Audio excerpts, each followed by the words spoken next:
بحبل الله جميعا ولا تفرقوا واذكروا نعمة الله عليكم إذ كنتم أعداء فألف بين قلوبكم فأصبحتم بنعمته إخوانا وقال النبي صلى الله تعالى عليه وسلم المسلم أخو المسلم لا يخذله لا يظلمه بحسب امرئ من الشر أن يحقر أخاه المسلم وقال النبي صلى الله تعالى عليه وسلم إنما بعثت لأتمم مكارم الأخلاق أو كما قال اللہ اکبر۔ میرے محترم بھائی اور دوستو، اسلام ایک زندگی گزارنے کا طریقہ ہے، صرف چند عبادات کا نام اسلام نہیں، یہ پوری ایک زندگی ہے، اور اس زندگی کو سکھانے کے لیے چونکہ انسان پیدائشی طور پہ جاہل پیدا ہوتا ہے، اسے کچھ نہیں آتا، اسے سیکھنا پڑتا، اور جو سیکھتا ہے باہر سے سیکھتا ہے، سیکھا سکھایا نہیں پیدا ہوتا۔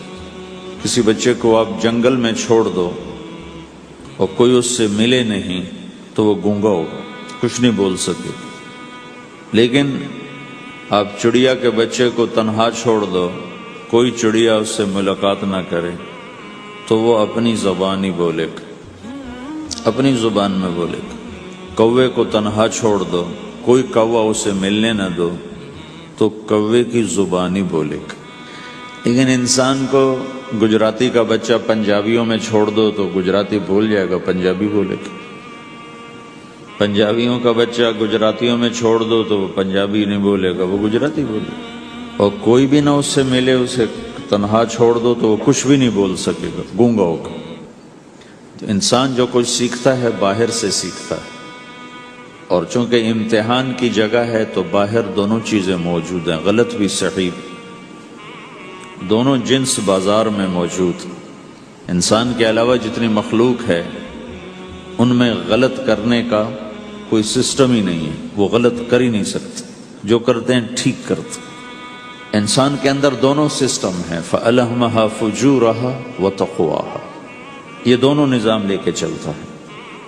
اسلام کو سیکھنا پڑتا ہے، اور اسلام کے لیے جو سب سے بڑا سرمایہ ہے، جیسے آپ بازار میں جاتے ہو، دکان کھولتے ہو، پھیری لگاتے ہو، تو اس کے لیے پیسہ چاہیے، ڈالر چاہیے، ڈالر کے بغیر آپ کاروبار نہیں کر سکتے۔ اسلام کے لیے ایمان چاہیے، ایمان کے بغیر اسلام پہ چلا نہیں جاتا، جانتا ہوگا چل نہیں سکے گا۔ ایمان وہ طاقت ہے، وہ سرمایہ ہے، وہ کیپٹل ہے جس سے کوئی مرد عورت وہ دین پہ چل سکتا ہے۔ یہ زیادہ ہوگا تو زیادہ چلے گا، تھوڑا ہوگا تو تھوڑا چلے گا، نہیں ہوگا تو صفر ہوگا، زیرو ہوگا۔ تبلیغ کا جو یہ کام اللہ تعالیٰ نے ہمیں دیا ہے، یہ ایمان کو سیکھنے کی اور اس کو آگے پہنچانے اور پھیلانے کی محنت ہے۔ ایمان سیکھنے کے لیے فَمَنْ شَاءَ اتَّخَذَ إِلَىٰ رَبِّهِ سَبِيلًا، کوئی ایک طریقہ نہیں ہے، کئی طریقے۔ اللہ نے سبیل کے اوپر الف لام نہیں لگایا، الف لام ہٹا کر یہ بتایا ہے کہ اللہ تک پہنچنے کے راستے کئی ہیں، محنت کے راستہ تو ایک ہے اسلام، اس پر آنے کی جو محنت ہے اس کے راستے مختلف ہیں۔ ہاں، آگے پہنچانے کے لیے تبلیغ کے سوا اور کوئی راستہ کوئی نہیں۔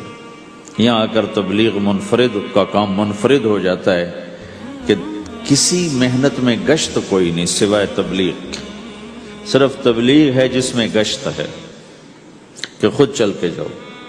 اگر میرے پاس وہ میرے کالج کا لڑکا نہ آتا تو مجھے تو نہیں پتا تھا تبلیغ کیا چیز، نہ دین کا پتا تھا نہ دنیا کا پتا تھا۔ تو کوئی چل کے آیا اور اس نے ہاتھ پکڑا، اور دعوت ہے ہی بے طلبوں کے لیے، مدرسہ تو طلب والوں کے لیے، وہاں تو تعلیم ہوتی، تبلیغ نہیں ہوتی۔ خانقاہ تو طلب والوں کے لیے ہے، اور دعوت بے طلب لوگوں کے لیے، جو سننا نہیں چاہتے، جو قریب نہیں آنا چاہتے، اور ایسا طبقہ کروڑوں اربوں کی تعداد میں موجود۔ انہیں دین پر لانے کے لیے یا دین کی بات ان کے کان میں ڈالنے کے لیے سوائے گشت کے اور کوئی عمل کوئی نہیں۔ میں پشاور گیا تو جماعت میں انہوں نے کہا جی یہاں ایک وکیل صاحب ہیں، تبلیغ والوں کو بہت گالیاں دیتے ہیں، شکل دیکھتے ہی گالیاں دینا شروع کرتے ہیں آپ کے علاقے کے؟ آپ کے علاقے کے؟ میں کہا اچھا ملاؤ۔ پشاور میں رہتا تھا، وکالت کرتا تھا، میرے علاقے کا میاں چنو ایک چھوٹا سا ٹاؤن ہے وہاں کا تھا، میں اس کے قریب تلمبا ایک چھوٹا سا ٹاؤن ہے میں وہاں۔ تو جب ہم ان کے دروازے پر گئے اور نوک کیا تو دروازہ کھلتے ہی انہوں نے وہی کام شروع کر دیا، دیکھتے ہی۔ اور کہا میں نے تمہیں کتنی دفعہ کہا ہے، وہ جو مقامی، کہ تبلیغ والوں کو میرے دروازے پر مت لایا کرو۔ تو اب بتاؤ، میں اگر یہ تبلیغ کے رگڑے نہ لگے ہوتے تو میں تو 2 تھپڑ اس کے منہ پہ مارتا، یا مفتی صاحب کی طرف فتویٰ سناتا تو اسلام سے خارج ہو گیا ہے، توبہ کر۔ میں نے اس سے کہا بھائی میں تو تبلیغی بن کے آپ کے پاس نہیں آیا، میں تو اس لیے آیا ہوں کہ مجھے پتہ چلا کہ آپ میاں چنو کے ہیں اور میں تو لمبے کا ہوں، تو میں تو اس لیے آپ کو ملنے آیا ہوں۔ تو ایسے ہوا، اچھا آپ تو لمبے کے ہو؟ میں نے کہا تو لمبے کا ہوں۔ کہو اچھا اچھا اچھا، بڑی مہربانی، فرمائیے۔ میں نے کہا فرمائیے ایسے تو نہیں ہوگا، گھر بٹھاؤ پھر فرمائیے ہوگا۔ تو اس نے دروازہ کھولا، ہمیں بٹھایا، میں نے کوئی تبلیغ کی بات نہیں کی، چائے وائے پلائی۔ تو میرے والد صاحب اپنے علاقے کے مشہور آدمی تھے، تو جب میں نے اپنا تعارف کرایا تو وہ اور خوش ہو گیا، کہا تو آپ کے باپ کا الیکشن تو میں نے لڑا ہے، ان کے لیے ووٹ مانگنا۔ تو ایسا خوش ہو گیا، کھل گیا، چائے پلائی، بات چیت ہوتی رہی۔ تو اٹھتے ہوئے میں نے کہا فلاں مسجد میں ہماری جماعت آئی ہوئی، میں نے کہا چلو آپ کو بتا دوں۔ مغرب کے بیان میں وہ آیا ہوا تھا، پھر جتنے دن میں وہاں رہا وہ آتا رہا آتا رہا آتا رہا، میں واپس چلا گیا۔ بیچ میں کئی سال گزر گئے۔ لاہور کیولری گراؤنڈ ایک مشہور جگہ، وہاں میرا بیان تھا۔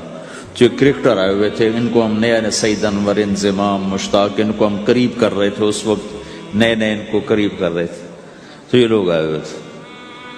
تو بیان کے بعد ان کو لے کر ہم ایک کمرے میں بیٹھے، اس کمرے کی دیوار شیشے کی تھی، تو لوگ اندر آنے کی کوشش کر رہے تھے، تو ان پہرے والے ان کو روک رہے تھے۔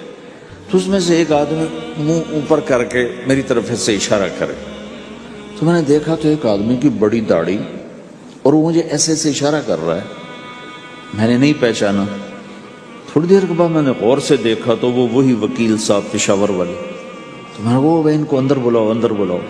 وہ اندر آئے تو میں اٹھ کے ملا، کہنے لگے یہ دیکھو یہ تمہارا ایک گشت، میرا وقت بھی لگ چکا ہے، پتہ نہیں کہ چلہ لگا ہے یا 3 چلے لگے ہیں۔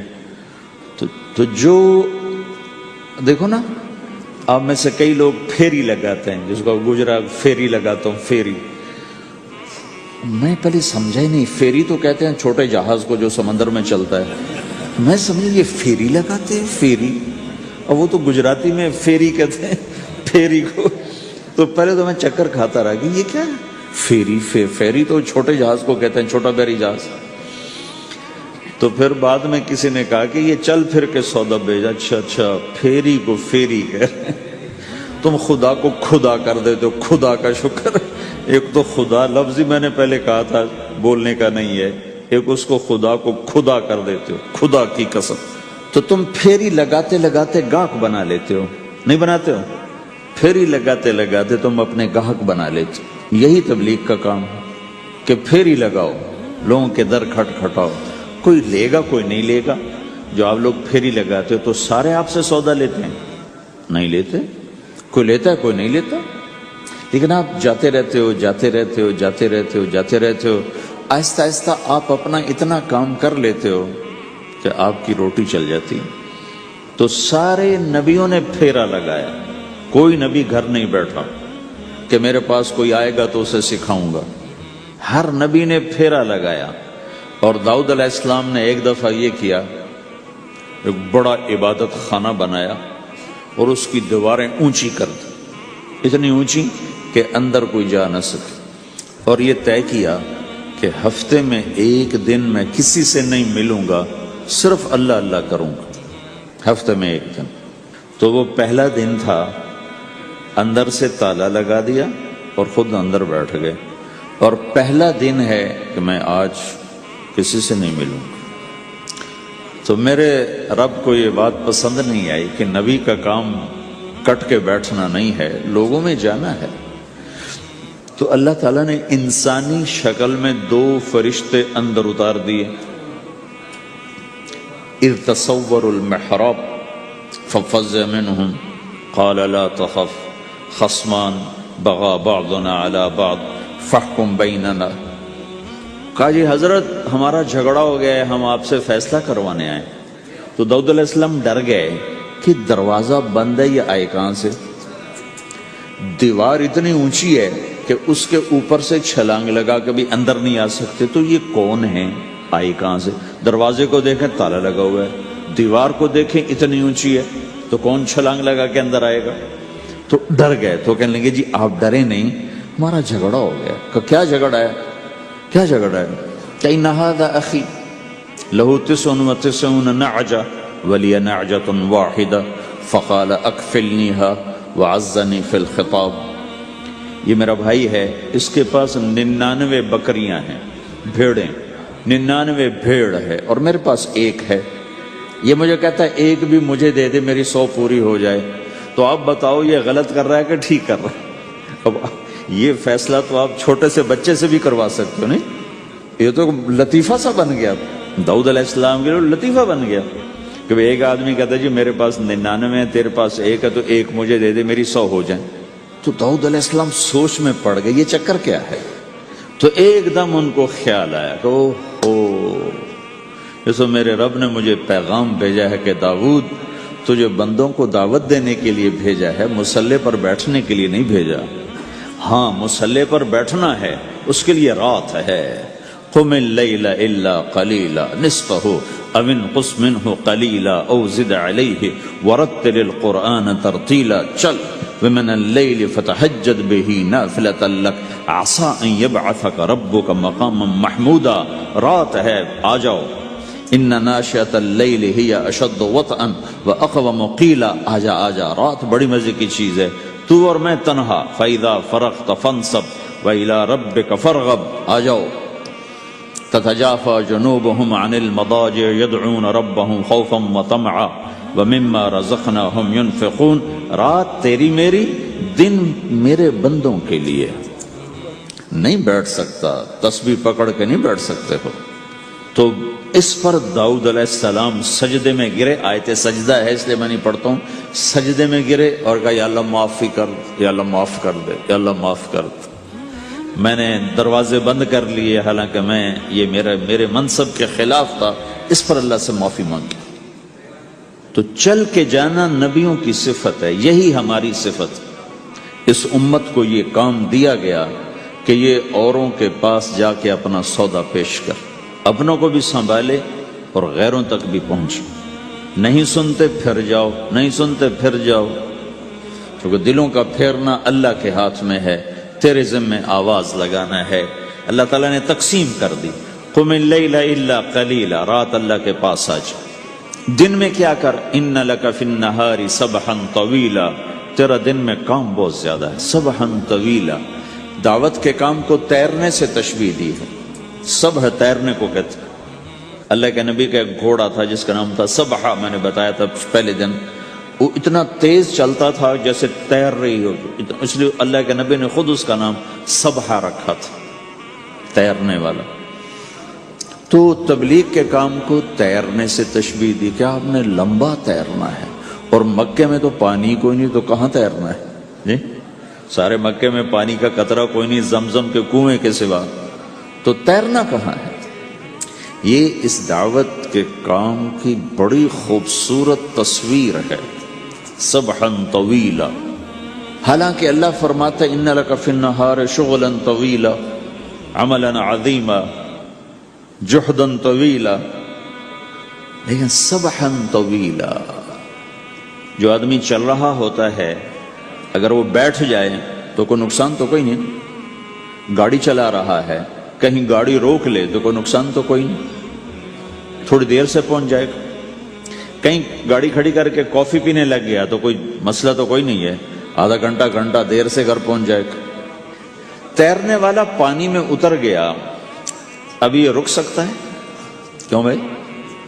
اگر یہ کافی پینے کا ارادہ کرے تو کہاں جائے گا؟ تو مچھلی کے پیٹ میں جائے گا۔ پانی میں اترنے کے بعد اختیار ختم ہے، اب تیرنا ہے۔ کہاں تک؟ دوسرا کنارہ جب تک ہاتھ میں نہیں آتا تیرنا ہے، سبحا طویلا، جب تک آخرت کا کنارہ ہاتھ میں نہیں آتا۔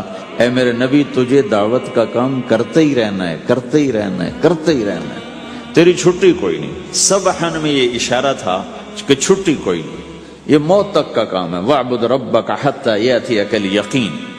آئے ہائے، جب یہ آیت اتری یا ایھا المدثر قم فانذر وربک فکبر، اے میرے محبوب اٹھ جا، اٹھ جا، میرا پیغام سنا، تو لیٹا ہوا ہے۔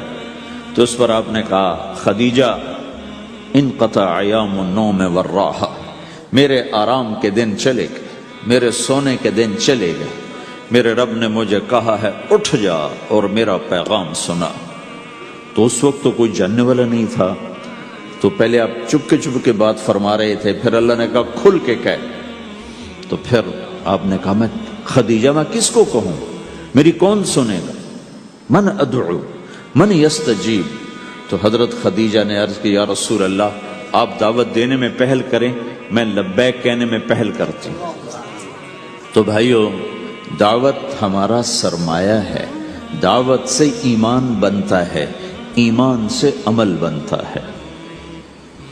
تو اگر آپ اس دعوت میں حرکت کرتے رہو گے، ان لک فی النہار سبحا طویلا، کل میں نے اس پر تھوڑی تفصیل سے بات کر دی تھی، آج میں اس سے اگلی بات کرنا چاہتا ہوں، لیکن اس کو بار بار سننا اس لیے ضروری ہے کہ آدمی بڑی جلدی بھول جاتا ہے، اور نفع سامنے نہ ہو تو اس کے لیے قدم اٹھانا، مال لگانا مشکل ہو جاتا ہے۔ آپ پھیری بھی تو لگاتے ہو، تو شام کو پیسہ ہاتھ میں آتا ہے تو تھکاوٹ چلی جاتی۔ میں نے ایک شخص سے کہا تھوڑا تبلیغ میں وقت دے دو بھائی، کہا جی مجھے گولیاں لگی تھیں تو اس کے بعد میرے بدن میں درد ہوتا ہے تو میں ٹائم نہیں دے سکتا، لیکن میں اسے دیکھتا تھا، وہ صبح سے شام تک اپنے دکان پہ کھڑا ہوتا تھا، کھڑا ہو کے کام کرتا تھا۔ تو ایک دن میں نے اس سے پوچھا یہ تو دکان پہ کھڑا ہوتا ہے، اس کا درد تمہیں نہیں ہوتا؟ تبلیغ میں تو اتنی مشقت نہیں ہے۔ وہ کہنے لگا جی روز درد بہت ہوتا ہے، لیکن میں جب شام کو پیسے گنتا ہوں تو سارا درد چلا جاتا ہے، سارا درد چلا جاتا ہے۔ تو اب آپ تبلیغ میں 3 دن کے لیے گئے تو کچھ لگا کے آتے ہو، ہاتھ میں تو کچھ بھی نہیں ہوتا، اور چلے کے لیے جاؤ تو کچھ لگتا ہے، ہاتھ میں تو کچھ بھی نہیں آتا۔ 4 مہینے کے لیے جاؤ تو کچھ لگتا ہے، ہاتھ میں تو کچھ بھی نہیں آتا۔ تو وہ جذبہ پیدا نہیں ہوتا لگانے کا، تھکنے کا، تھکانے کا، جیسے دنیا میں پیدا ہوتا ہے کہ اس کی واپسی نظر آ رہی ہوتی۔ تو اس لیے بار بار ضرورت ہے اس کو سننے اور سنانے کی کہ اللہ نے اس امت کو یہ منصب دیا ہے، کنتم خیر امت اخرجت للناس، تم سب سے بہترین امت ہو، تمہیں نکالا گیا ہے۔ کیا کرتے ہو؟ تأمرون بالمعروف وتنہون عن المنکر وتؤمنون باللہ، بھلائی کی بات کرتے ہو، برائی سے روکتے ہو، صلہ مجھ سے لیتے ہو، تؤمنون باللہ، صلہ مجھ سے لیتے ہو، اللہ پہ ایمان لاتے ہو۔ کل بھی میں نے کہا تھا کہ ہر مسلمان کے ذمے دعوت ہے، عمل کرے یا نہ کرے۔ آج پھر اس کو دوہرا رہا ہوں کہ عمل کرے یا نہ کرے، اوروں کو دعوت دینا ہر مسلمان کے ذمے ہے۔ اللہ تعالیٰ نے بنو اسرائیل کے بارے میں کہا میری تم پہ لعنت ہے، لعن الذین کفروا من بنی اسرائیل علی لسان داود و عیسیٰ ابن مریم، اے داود، اے عیسیٰ، ان پر لعنت بھیجو۔ کتنا سخت اللہ کا فرمان ہے۔ اچھا کیوں، کس لیے؟ اللہ نے دو جرم بتائے، ذَلَكَ بِمَا عَصَوْا وَكَانُوا يَعْتَدُونَ، یہ بہت نافرمان ہو چکے ہیں، بہت نافرمان ہو چکے ہیں۔ ایک اس کی وجہ سے ان پر اللہ کی لعنت۔ دوسرا کیا ہے؟ کانوا لا یتناہون عن منکر فعلوہ، جو گناہ خود کر رہے ہوتے ہیں اس سے اوروں کو نہیں روکتے. کانو لا یتناہون نہیں روکتے تھے عن منکرن اس گناہ سے فعلوہ جسے وہ خود کر رہے ہوتے تھے. تو اس سے پتہ چلا کہ اگر کوئی نافرمانی بھی کر رہا ہے تو کسی کو اگر دیکھتا ہے نافرمانی کرتے تو اسے سمجھانا اس کے ذمہ ہے. اللہ یوں کہہ رہا ہے کہ کم وقت خود تو برائی کر رہا تھا تو کسی کو روکتا تو صحیح. دونوں ہی کام نہیں کیے، نہ خود چھوڑا نہ کسی اور کو روکا. تو بھائیو حرکت کرتے رہنا، اس حرکت میں بڑی طاقت ہے. ساری کائنات حرکت میں، اگر رک جائے تو تباہی. زمین حرکت کر رہی ہے، سورج حرکت کر رہا ہے، چاند ستارے ہر شے حرکت میں. تمہاری زمین 66,000 کلومیٹر فی گھنٹہ کی رفتار سے روزانہ بھاگی جا رہی. پتہ چلا کہ پاناما میں دونوں سمندروں کے 66,000 کلومیٹر فی گھنٹہ کی رفتار سے دوڑا جا رہا ہے. تمہارا سورج 6 لاکھ میل 9 لاکھ کلومیٹر فی گھنٹہ کی رفتار سے دوڑتا جا رہا ہے.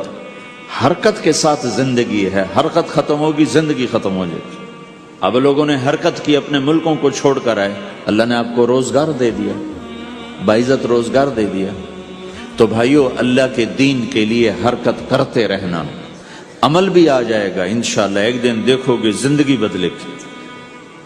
ہمارے بزرگ تھے، ساتھی فوت ہو گئے، تو ان کا بیٹا PIA میں کیپٹن تھا، جہاز اڑاتا تھا. تو انہوں نے کہا بیٹا نماز پڑھ لیا کر. کہا ابا فرصت نہیں ملتی، بہت کام ہوتے. کہا اچھا چلو نماز کے وقت ایک آدمی کو دعوت دے دیا کر. 5 نمازیں ہیں، 5 دفعہ دعوت دے دیا کر. وہ کہنے لگا میں دعوت دوں؟ خود تو میں پڑھتا نہیں، دوسرے کو کیسے دعوت دوں؟ کہا بیٹا ایک تو میری مان لے، نماز کا انکار کیا ہے تو یہ تو مان لے کہ چلو کسی کو کہہ دیا کر کہ بھائی نماز پڑھا کرو. کہا چلو یہ تو آسان ہے، میں کہہ دوں گا. تو اس نے اپنے ابا کی بات مان لی. ہر نماز پہ 1-2 کو کہہ دیتا بھائی نماز پڑھا کرو. اس کے والد فوج میں جرنیل تھے، یہ کیپٹن تھا. دونوں کی ملاقات نہیں ہوئی. 6 مہینے بعد باپ بیٹا کی ملاقات ہوئی تو دیکھا تو کپتان صاحب کی داڑھی بھی اور ماتھے پہ محراب بھی. انہوں نے کہا بیٹا یہ کیا ہوا؟ کہا آپ نے مجھے پھنسا دیا.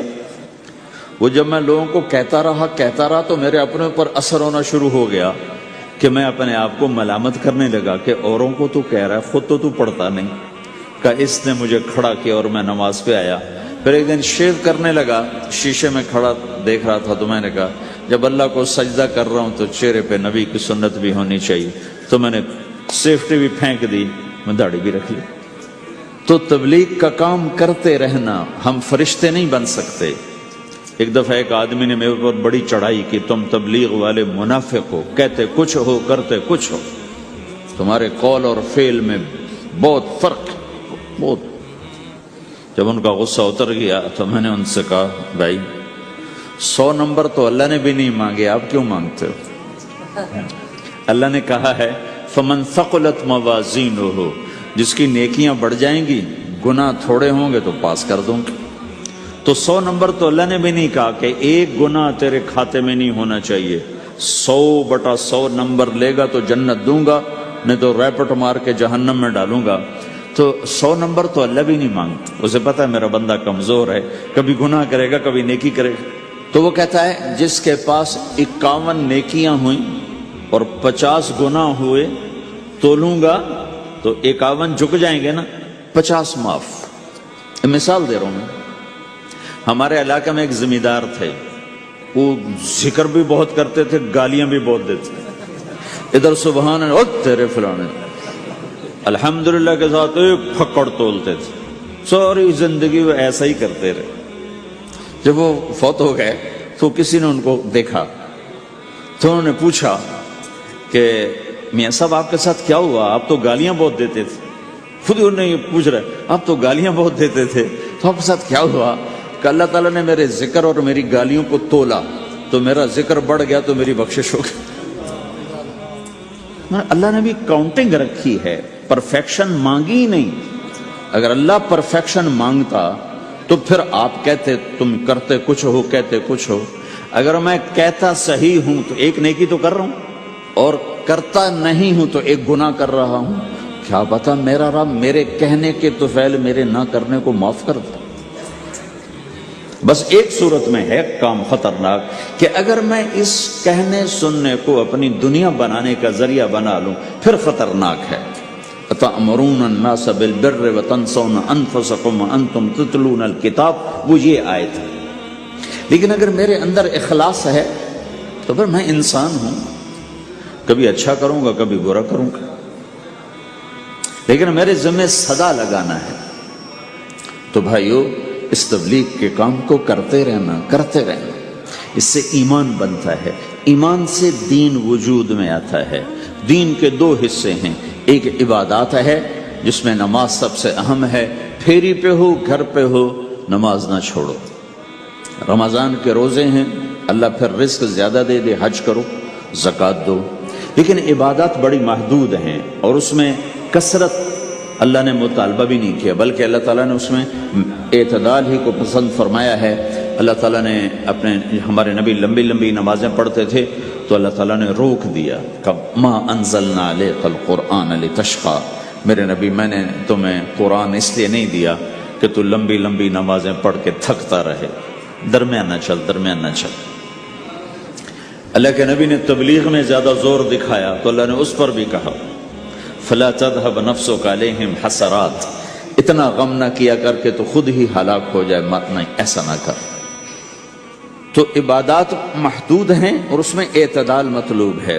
سارا دن مصلی پہ بیٹھنا یہ اللہ نہیں دیکھنا چاہتا، اللہ یہ دیکھنا چاہتا ہے کہ تو باہر جاتا کہ میں دیکھوں کہ اب تو کیا کرتا ہے۔ دوسرا حصہ اس کا اخلاقیات ہیں، آپس کی معاشرت ہے۔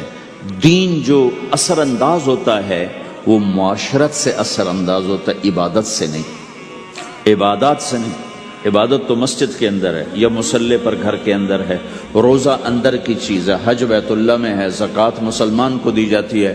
تو دنیا میں دین پھیلنے کے لیے اور اپنوں کو دین کے قریب کرنے کے لیے جو سب سے بڑا عمل ہے وہ بھائیو اچھے اخلاق ہے۔ یہ دوسرا حصہ میں آج بیان کرنا چاہتا ہوں۔ اللہ کے نبی نے فرمایا ایو عرل اسلام اوثق، مجھے بتاؤ اسلام کا سب سے مضبوط عمل کیا ہے؟ تو صحابہ نے کہا الجہاد، یا رسول اللہ جہاد۔ اسلام کا سب سے مضبوط عمل کیا ہے؟ صحابہ نے کہا جہاد۔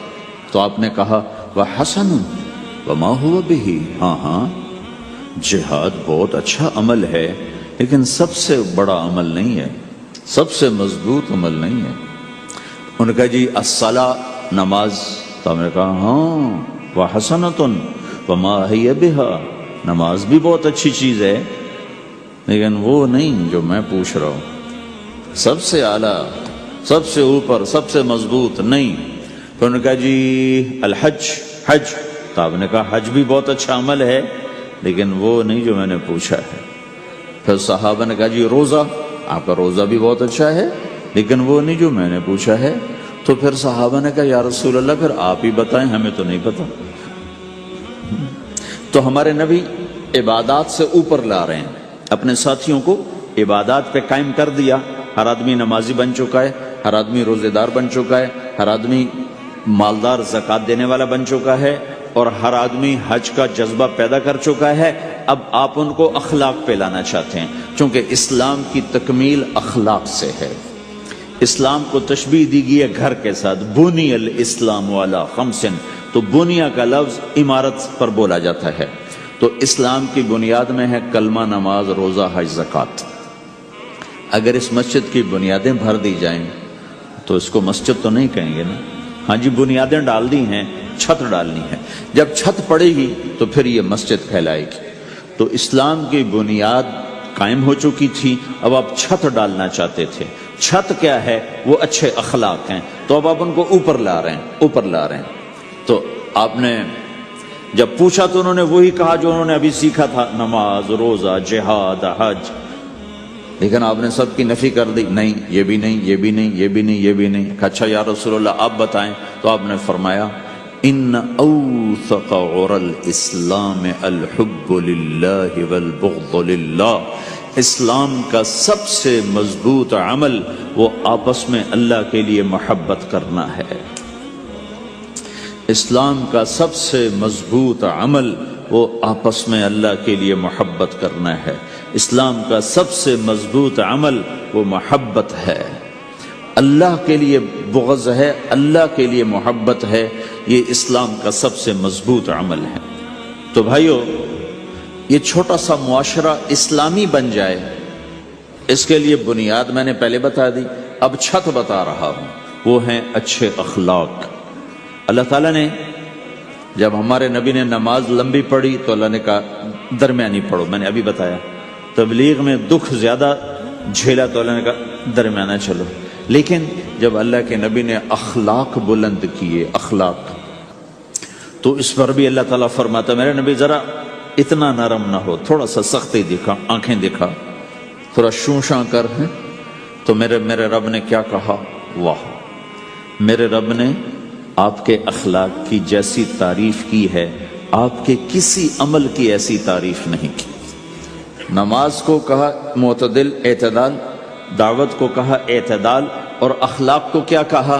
انک لعلی خلق عظیم، اور اس کو طاقت پہنچائی قسم اٹھا کے نون، پھر قسم اٹھائی قلم کی جو علم کا ذریعہ ہے، والقلم وما یسطرون، مجھے قسم ہے قلم اور اس کی تحریر کی، ما انت بنعمت ربک بمجنون وان لک لاجرا غیر ممنون۔ ان دو آیتوں کو چھوڑ کر اگلی جو آیت آ رہی وانک لعلی خلق عظیم، اے میرے محبوب میں قسم اٹھاتا ہوں قلم اور اس کی تحریر کی، تیرے اخلاق بڑے عالی شان ہیں۔ یہ نہیں کہا تیرے اخلاق بڑے عالی ہیں، انک لعلی، علا، علا کا یہاں بہت عظیم الشان کردار ہے۔ علا یہ بتا رہا ہے کہ اے میرے نبی، جتنے اخلاق تصور کیے جا سکتے ہیں وہ سب تیرے تابع ہو چکے ہیں، اور تو ان پہ سوار ہو چکا ہے، تو ان پہ چھا چکا۔ علا چھا جانے کے لیے ہوتا ہے کہ تمام اخلاق تیرے غلام ہو چکے ہیں۔ ایک دفعہ آپ نے فرمایا اچھے اخلاق 360 قسم ہیں، 360 قسم، 360 صفات کا مجموعہ اچھے اخلاق۔ کوئی ایک صفت کسی کو مل گئی تو جنت میں چلا جائے گا۔ تو ابو بکر رضی اللہ عنہ سامنے بیٹھے تھے، کہنے لگے یا رسول اللہ افی منہا شیء، ان 360 میں کوئی میرے اندر بھی کچھ ہے؟ تو آپ نے کہا تیرے اندر سارے کا سارا، کوئی کمی کوئی نہیں، پورے۔ یہ آپ نے اور کسی کو نہیں کہا، صرف آپ نے یہ ابو بکر سے فرمایا کہ ابو بکر تیرے اندر پورے اخلاق 360۔ تو بھائیو، آپس کی محبت اور اچھے اخلاق یہ اسلام کا سب سے چوٹی کا سبق، سب سے اعلیٰ درجے کا سبق۔ اب ایک حدیث میں جو حدیث جبریل کہلاتی ہے، وہ انسانی شکل میں آ کر پوچھتے ہیں یا رسول اللہ اسلام کیا ہے؟ تو آپ کہتے ہیں کلمہ، نماز، روزہ، حج، زکوٰۃ، یہ اسلام ہے۔ یہی سوال اب آخری حج کا موقع آ چکا ہے، اب اسلام 9 سال آگے، 10 سال آگے جا چکا ہے اور اس کی شکل مکمل ہو چکی ہے۔ تو عمر بن عبسہ رضی اللہ تعالیٰ عنہ یہ آخری حج کے موقع پر آپ سے ملتے ہیں اور آ کر یہ آپ سے پوچھتے ہیں یا رسول اللہ مل اسلام؟ سوال ایک ہے، مل اسلام؟ شروع میں مدینے کے داخلے کے شروع میں جبریل انسانی شکل میں آتے ہیں اور کہتے ہیں مل اسلام، اسلام کیا ہے؟ تو آپ کہتے ہیں کلمہ، نماز، روزہ، حج، زکوٰۃ۔ اب یہی سوال 10 سال کے بعد یا 9 سال کے بعد عمر بن عبسہ کہتے ہیں یا رسول اللہ مل اسلام، اسلام کیا ہے؟ تو اب جواب سنو، آپ نے فرمایا اطعام الطعام وطیب الکلام، میٹھا بول بولنا اور کھانا کھلانا۔ کسی سے میٹھا بول بولنا کتنا عظیم ہے میرے اللہ کی بارگاہ میں کہ آپ نے فرمایا ابتسامک فی وجہ اخیک صدقہ، تو اگر کسی مسلمان کو ہنس کے مل لے تو یہ بھی تیرے لیے صدقے کا ثواب، صدقہ لکھا جائے گا۔ جبریل کہتے ہیں یا رسول اللہ مل ایمان، ایمان کیا ہے؟ تو آپ فرماتے ہیں اللہ کو ماننا، فرشتوں کو ماننا، نبیوں کو ماننا، کتابوں کو ماننا، تقدیر کو ماننا، موت کے بعد کی زندگی کا اقرار کرنا. ان تؤمن باللہ وملائکتہ وکتبہ ورسلہ وبالبعث بعد الموت، یہ ہے ابتدائی جواب. اب یہی سوال عمرو بن عبسہ کرتے ہیں 9 سال کے بعد، یا رسول اللہ مل ایمان، ایمان کیا ہے؟ تو آپ نے فرمایا الصبر والسماحہ، صبر کرنا، معاف کرنا. سوال ایک ہے، جواب 2 ہیں. کیوں؟ کہ جگہ اور نوعیت بدل چکی ہے. ابتدائے اسلام ہے تو عبادات بتائی جا رہی ہیں، انتہائی اسلام ہے تو اخلاق بتائے جا رہے ہیں کہ اے عمر، ایمان کیا ہے؟ صبر کرنا، معاف کرنا، صبر کرنا، معاف کرنا. تو بھائیو، جو ہمارا معاشرہ بنے گا اسلامی، گھر میں باہر، وہ بنے گا اچھے اخلاق سے، عبادت سے نہیں، علم سے نہیں، تبلیغ سے نہیں. وہ بنے گا اچھے اخلاق سے، میٹھے بول بولنے سے، درگزر کرنے سے، معاف کرنے سے، سہ جانے سے، اور بازار میں سچائی. بازار میں میٹھا بول نہیں، وہ تو ہر تاجر مسکرا کے ملتا ہے. ہاں، وہ تو کاروبار ہے مسکرانا. سچا بول. الصدق ینجی والکذب یہلک، میرے نبی نے فرمایا سچ نجات دیتا ہے اور جھوٹ ہلاک کر دیتا ہے. تو بازار کے اخلاق ہیں صحیح بولنا، صحیح تولنا، دھوکہ نہ دینا. میرے نبی سے پوچھا گیا یا رسول اللہ مسلمان بزدل ہو سکتا ہے، ڈرپوک؟ آپ نے کہا ہو سکتا ہے. کہ یا رسول اللہ مسلمان بخیل ہو سکتا ہے؟ بخیل، کنجوس؟ آپ نے کہا ہو سکتا ہے. کہ یا رسول اللہ مسلمان جھوٹ بول سکتا ہے؟ آپ نے کہا جھوٹ نہیں بول سکتا. آپ نے فرمایا میں اپنے امت میں ہر عیب کی توقع رکھتا ہوں کہ میرا امتی ہر گناہ کر سکتا ہے لیکن 2 کام نہیں کر سکے گا اگر وہ میرا امتی ہے. ایک جھوٹ کبھی نہیں بولے گا، ایک دھوکہ کبھی نہیں دے گا. اور یہ دونوں کام ہمارے پورے عروج پر ہیں. تو مسلمان دھوکہ نہیں دیتا کسی کو، مسلمان جھوٹ نہیں بولتا. تو اللہ کے نبی نے یہ نہیں فرمایا جو نماز نہیں پڑھتا وہ میری امت میں سے نہیں، جو روزہ نہیں رکھتا میری امت میں سے نہیں ہے، زکوٰۃ نہیں دیتا میری امت میں سے، یہ نہیں کہا. آپ نے کہا من غش فلیس منا، جس نے کسی کو دھوکہ دیا وہ میری امت میں سے نہیں، میری امت سے خارج. تو آپ کی تجارت پاناما میں ایسی تجارت ہو کہ وہ اسلام کا بولتا ثبوت بن جائے. آپ کی جاب ہے تو ایسی ہو کہ پورا انڈونیشیا جو مسلمان ہوا ہے، مسلمان تاجروں کی تجارت سے مسلمان ہو. ملائیشیا، انڈونیشیا، فلپائن، ان علاقوں میں جتنا اسلام پھیلا ہے یہ تاجروں کی محنت سے پھیلا ہے. کہاں کے تاجر؟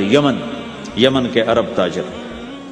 ان کے عالی اخلاق، ان کا سچا بول، ان کا صحیح ترازو، اس نے لوگوں کے قلوب کو پھیر دیا کہ یہ پیسے کے غلام نہیں ہیں.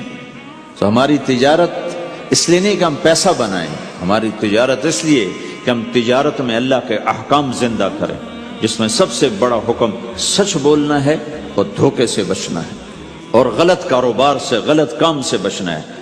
صرف ہم پیسہ نہیں کماتے، ہم اللہ کا امر دیکھتے ہیں کہ اگر میرے اللہ کے حکم کے مطابق ہے تو ٹھیک، اگر اس کے مطابق ہم چھوڑ دیں تو بھائیو اپنے پہچان کرواؤ سچائی کے ساتھ، دیانت کے ساتھ، دھوکے سے بچتے ہوئے. ایک تاجر مجھے بڑے فخر سے بتا رہا، فیصل آباد کی بات، کہ میں صبح صبح قرآن پڑھ رہا تھا، دکان پہ بیٹھا ہوا، کپڑے کا تاجر. تو ایک گاہک آ گیا، کہا جی آپ قرآن پڑھ رہے ہو، بھلے آدمی لگتے ہو، تو میں نے بیٹی کے جہیز کے لیے کپڑا خریدنا ہے، تو میں نے کہا آپ سے خرید لیتا ہوں. تو وہ پھر ہنس کے کہنا جی میں نے 16 روپے میٹر والا کپڑا 48 روپے میٹر میں بیچ دیا. میں نے کہا واہ بھائی واہ، قرآن کی قیمت بڑی تھوڑی لگائی تو. ہائے ہائے ہائے ہائے، اس کو شرم بھی نہیں آ رہی اس بات پر، احساس ہی کوئی نہیں کہ اس نے قرآن پڑھتے دیکھ کر اعتماد کیا اور اس نے قرآن سے ہی اس کو دھوکہ دیا کہ پورے بازار میں 16 روپے گز ہے وہ کپڑا، وہ 48 روپے اس کو بیچ رہا ہے. اگر اپنے نبی کی بات سنو، آپ نے کہا سچا تاجر قیامت کے دن نبیوں کے ساتھ کھڑا کیا جائے گا. کیوں؟ کہ ہر موقع پہ جھوٹ بولا جا سکتا ہے، پروفٹ کمایا جا سکتا ہے، دھوکہ دیا جا سکتا ہے، فراڈ کیا جا سکتا ہے، اور اس سے بچتا ہے بچتا ہے بچتا ہے بچتا ہے، نہ اپنوں کو دھوکہ دیتا ہے نہ غیروں کو دھوکہ دیتا ہے۔ جب انگریز کا دور تھا، دلی میں ایک جیب کترا تھا، جیب کاٹنے والا، تو وہ یہ سکھایا کرتا تھا لڑکوں کو، پھر ان کو بھیجتا تھا، تو اس کا ایک چیلا شام کو صرف 2 روپے لے کر آیا، 2 روپے لے کر، تو اس نے کہا بے وقوف، آج سارا دن کی کمائی 2 روپے؟ کہ استاد آج بہت بڑا مال مارا تھا، لیکن میں نے دیکھا تو وہ ایک گورا تھا، انگریز تھا، تو مجھے خیال آیا اگر قیامت کا دن عیسیٰ علیہ السلام نے میرے نبی کو گلہ دے دیا کہ تیرے امتی نے میرے امتی کی جیب کاٹی تھی، تو میں اپنے نبی کو کیا جواب دوں گا؟ تو میں نے جا کر اس کو واپس کر دیا، ابھی اپنے کے کھسکا کے لایا ہوں 2 روپے۔ پچھلے زمانے کے تو چور بھی ایسے خوددار ہوتے تھے، اب تو نمازی ایسے غیرت کہاں پھینک کے آ گئے ہیں، ماتھے پہ محراب ہوتا ہے اور دھوکے میں سب سے اول ہوتا ہے۔ تو ہمارا اسلام صرف اس مسجد کی 4 دیواری میں نہیں ہے، ہمارا اسلام تو بارش کے قطروں کی طرح پھیلا ہوا ہے، آسمان کی بلندی ہے، آسمان کی وسعت ہے، جیسے اس سے زیادہ ہمارے دین کی وسعت ہے۔ تو آپ کسی دفتر میں ہو یا اپنے کاروبار میں ہو، تو اس میں بھی اللہ کے نبی نے آپ کو طریقہ بتایا ہے۔ بازار کے اخلاق ہیں مسکرانا نہیں، بازار کے اخلاق ہیں سچ بولنا، صحیح دینا، صحیح تولنا، صحیح سودے کا عیب بتانا۔ عبد الرحمن بن عوف رضی اللہ تعالیٰ عنہ پہلے 10 صحابہ میں آتے ہیں، پہلے 10 صحابہ۔ آپ نے کہا ابو بکر جنتی، عمر جنتی، عثمان جنتی، علی جنتی، طلحہ جنتی، زبیر جنتی، سعد جنتی، عبد الرحمن جنتی، ابو عبیدہ جنتی، سعید بن زید جنتی، اس میں ایک عبد الرحمن۔ جب ان کا انتقال ہوا تو انہوں نے 3 ارب 10 کروڑ 20 لاکھ دینار چھوڑے ترکہ۔ ہمیں تو بڑا بیوقوف بنایا گیا، کاغذ کو کرنسی بنا کے دے دی۔ کاغذ، کرنسی تو سونا ہوتا ہے جی، کرنسی تو سونے اور چاندی کو کہتے ہیں، کاغذ کے ٹکڑے کو تو کرنسی نہیں کہتے۔ اور اب کرنسی بھی لے کر وہ کارڈ پکڑا دیے، جیب بھی خالی، اب کرنسی بھی، کاغذ بھی کوئی نہیں، خالی کارڈ۔ اس کو کیا کہتے ہیں کارڈ کو؟ Credit card, credit card. وہ ساری دنیا کو بیوقوف بنائے ہوئے، یا تو کاغذ پکڑائے ہوئے ہیں یا کارڈ کاغذ بھی اب واپس لے لیا، اب کارڈ پکڑا دیا۔ اور عبد الرحمن بن عوف نے جو پیسے چھوڑے وہ کاغذ نہیں تھے۔ کاغذ کی کیا حیثیت؟ پاکستان میں روز چھپ رہے ہیں، کاغذ کی کیا حیثیت؟ 3 ارب 10 کروڑ 20 لاکھ دینار سونے کے، اور ایک سکہ دینار اس وقت 4.5 ماشے کا ہوتا تھا۔ اب اس کو ملٹیپلائی کرو اور پورا پاناما خرید لیں اس پیسوں سے۔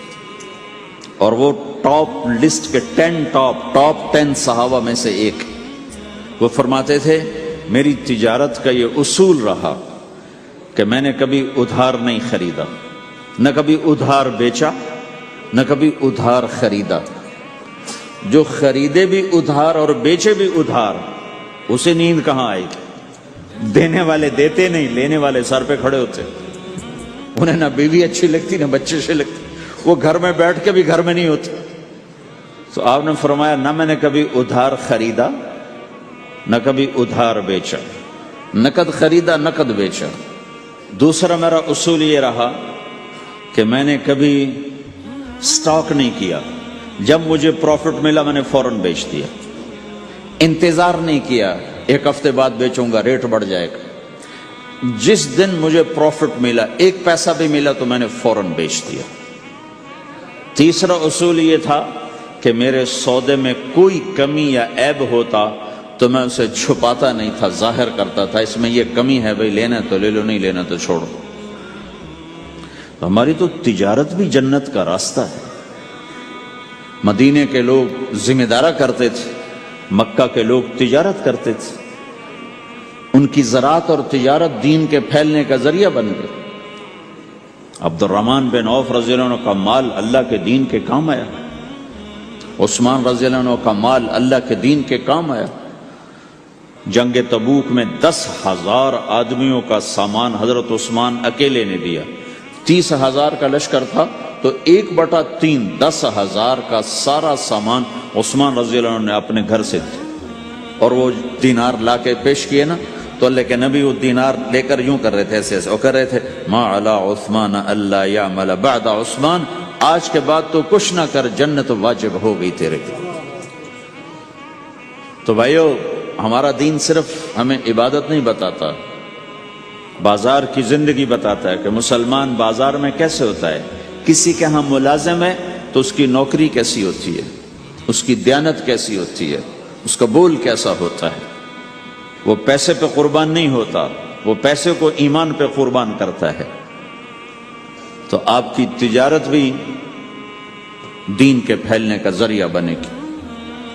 آہا، صرف نماز سے گناہ معاف نہیں ہوتے۔ مسلم شریف کی روایت ہے، من امسا کالن بعمل یدہ امسا مغفورا لہ، جو صبح سے شام تک روزی کماتے کماتے حلال حلال حلال حلال، جھوٹ والی نہیں، کھوٹ والی نہیں، خیانت والی نہیں، حرام چیز نہیں، حرام چیز کا بیچنا بھی حرام ہے، خریدنا بھی حرام ہے، اس کا پروفٹ بھی حرام ہے۔